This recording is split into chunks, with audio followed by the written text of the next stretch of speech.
the Boer! The Boer! Oh my god, they want to the whites! No, Elon. Boer is a reference to Dutch colonizers who came to colonize Africa beginning in the 17th century. This is part of South African heritage.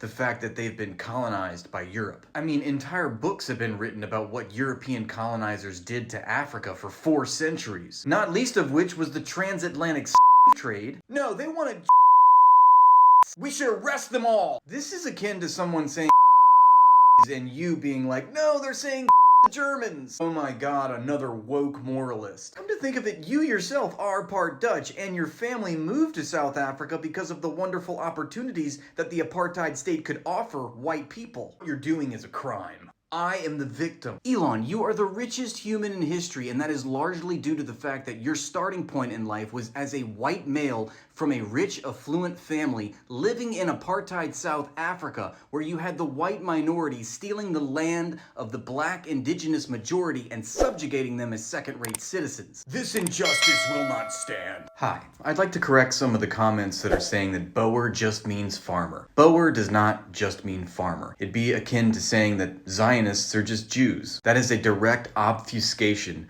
of the terms political and historical meaning, and I would hope that most of you would see past that deception. In the case of South Africa, there is a class of white landowning elites that is in direct class antagonism with the majority of black non-property owning workers. This article is from ABC News, by the way, not some radical left publication. In South Africa, whites make up around 7% of the population of 62 million, but own approximately 70% of the private farming land, and the government says that inequality needs to be addressed. That disparity is central to our understanding of this conflict. And this statistic is even more disgusting and egregious when you consider South Africa's recent apartheid past and the broader context of the colonization of Africa as a continent, which happened at the hands of the Western European capitalist powers over the past 500 years. Yes, Africans are tired of being colonial subjects and want to decolonize their land. The new Expropriation Act gives the South African government scope to expropriate land from private parties,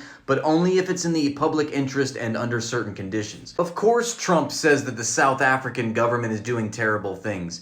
They are reappropriating their land. They're reconstituting, reorganizing their society in a way that is antithetical to American business imperatives, in a way that is antithetical to the incentives of private capital accumulation and the interests of these industrial monopolists in the West. Capitalism requires this type of class conflict to continue so that it can continue. Trump says that the land was being confiscated from certain classes. It's the poor appropriating the land from the rich. That is intolerable when you are a capitalist. So this is not surprising at all. These events do not happen in a vacuum. What I'm telling you is that the anger that the majority of South Africans feel, the other 93% of the population, is justified, understandable, just as you could understand the anger of the Americans fighting the British in the Revolutionary War. The point of my recent video was to show you the broader context which this event is born out of. Roughly 5 centuries of Western underdevelopment, enslavement, and subsequent colonization of the entire continent of Africa. To understand the colonial period in Africa, which began in 1880 with what's known as the Scramble for Africa, which I think is a very revealing label for that period, and ended in 1960 roughly, as well as the role of the Boer settlers, we must first distinguish between the economic partition of Africa and the political partition of Africa. And here I'm quoting Walter Rodney's book, How Europe Underdeveloped Africa. Page 231. For a long while, South Africa was the most important raw material reservoir for the whole of imperialism. Britain was the European power which had already been entrenched in South Africa for many years when gold and diamonds were discovered in the 19th century. On the eve of the scramble for Africa we just mentioned, Britain had to come to terms with the Boer settlers, whose livelihood then came primarily from the land, and whose main interest, get this, was to see to the exploitation and domination of the African population and other groups of non-white immigrants. Therefore, the economic and political partition of Africa gave Britain the lion's share of the mineral wealth,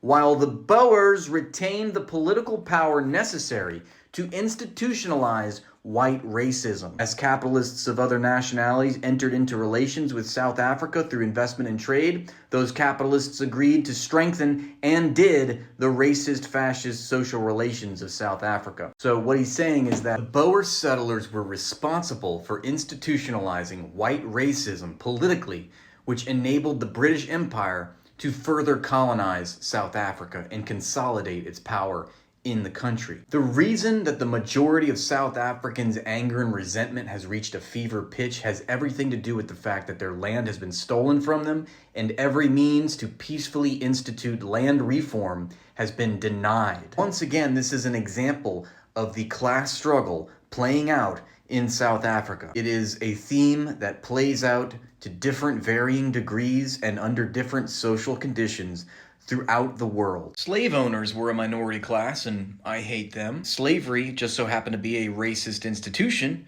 which meant that slave owners were white. We don't hate them because slave owners were white.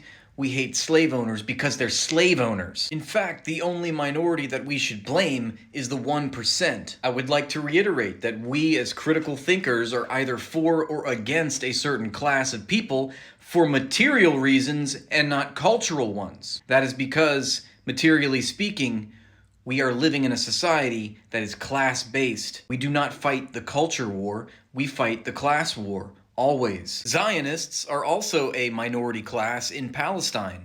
We don't hate them because they are Jewish. We don't hate them because they're Zionists. We hate them because they have subjugated the majority of people there through a campaign of intimidation, fear, and violence. The defining feature of this lens that we use to interpret events and assign symbols to them should be the distinction of oppressed versus oppressor. The oppressor class versus the oppressed class. We stand always with the oppressed class of people. It doesn't matter what skin color they have. It doesn't matter what cultural features this social group in question has. It is 100% about whether or not a social group has human rights or not. And if they don't have their human rights, what is impeding them from having human rights? Access to land resources and the ownership of their labor. Why don't they have those things? In the case of South Africa, we have a minority class that is subjugating a majority class of citizens, and that is wrong. If you like this video, please give a thumbs up, leave a comment, and subscribe to the new page. If you want to support me making more content, consider joining my Patreon. Thanks, and have a great